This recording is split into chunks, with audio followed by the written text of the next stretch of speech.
Different strokes, UK and the US. A look at the differences in character between the British and the Americans. This is the 5th part of our series on the differences in character between Brits and Yanks. Find out about British and American attitudes to sport, success, and anger. There's a world of difference. Sport. When it comes to hobbies and pastimes, Americans prefer being active, and their favorite games are fast, aggressive ones such as basketball, American football, and baseball. Above all, Americans love to win. If you aren't the first, you've lost. It's all about aggression and getting out there and kicking some ass. And when they lose, they'll tell you that you suck, and they'll promise to get their revenge next time. Americans need to be the guy on top, and don't take defeat lightly. The British attitude to sport is somewhat different. For a start, they prefer sports of a more gentle and relaxed nature, such as cricket, bowls, and gnome tossing. For the British, it's the taking part that's important, not winning. Well, that's the theory anyway. It's all about fair play and acting like a gentleman on the sports field. If a Brit loses a game, he'll say something like this: "Good job there, the best man won," even though it was a crushing defeat.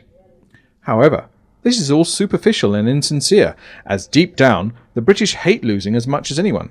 They're just used to it, and very good at hiding it. Hobbies. Americans are hard and fast when it comes to hobbies. They like to be active and love macho activities such as car racing, hunting large animals, and shooting guns. The British, on the other hand, prefer quiet, gentle hobbies that can be enjoyed alone.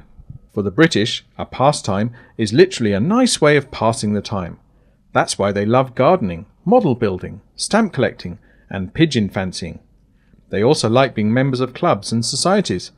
In fact, in Britain, there's a club for every type of activity, including the Jane Austen Appreciation Society, the Rock Lovers Association, and the Fans of 17th Century Chairs Organisation. Success. Americans value success, and they'll judge you by what you have. If you're rich, you should be proud of it and let everyone know about it. That's why they have flash clothes, sporty cars, and huge houses. The only abstract qualities they admire are hard work, cleverness, and persistence, as long as they are used as means to accumulate material things. Other cultures view this as a lack of appreciation for spiritual or human things in life, but Americans just don't care. It's a society in which efficiency, wealth, and professional success are all important. The British, on the other hand, despise wealth. Some say this is just envy.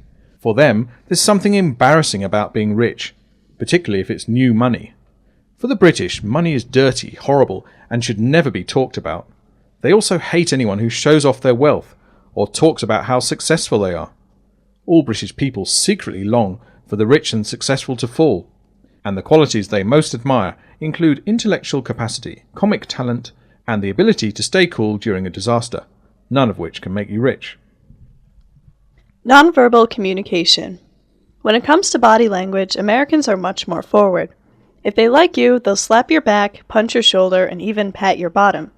It's all a sign of how close they feel to you. The British, on the other hand, are much more reserved and will avoid any form of touching. In fact, the British often feel intimidated by any form of human contact, and if you slap one on the back, he may react violently. Anger. Americans express themselves freely when they are angry. They raise their voice, bang their fists, and even break things. Americans have a tendency to get angry much more easily and have a degree of Latin temperament to them. "Get out of here," they'll shout if you start annoying them. The British, on the other hand, have a greater degree of patience. Their level of toleration is far higher, and it takes a lot more to make them lose control. However, once they do become angry, you're in for trouble, as an enraged Brit is far more intimidating than anything else you have ever seen. In extreme cases, they may even start windmilling, which consists of making large, violent, circular movements with their arms. While making these movements, they will steadily move towards you until they can start hitting you, and God help anyone who has to face up to a windmilling Brit.